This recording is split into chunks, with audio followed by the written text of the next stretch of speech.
Hazrat Abu Hurairah radiyallahu anhu reports that Allah's Apostle sallallahu alaihi wasallam said, Hazrat Moses alayhi salam was extremely modest and kept himself covered.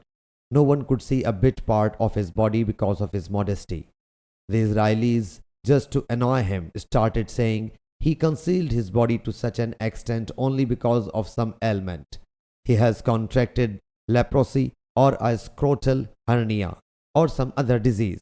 Allah Jalla Jalaluhu willed to exonerate him of all charges. So one day Hazrat Moses alayhi salam, when he was alone, he put his clothes on a stone and started taking a bath.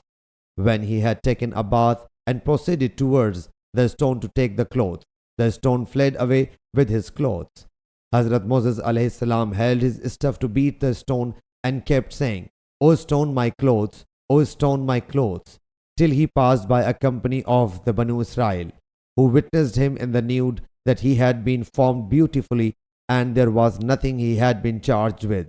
So the stone stopped. He took the clothes, wore them and began to beat the stone with this stuff. By Allah Jalla Jalaluhu, his beating left 3 or 4 or 5 marks on the stone. That's why Allah Jalla Jalaluhu said, O believers, be not like those who have annoyed Moosa. Then Allah Jalla Jalaluhu exonerated him of what they spoke of him. And Moosa is honorable in the sight of Allah Jalla Jalaluhu. Sahih Bukhari Hadith number 3404.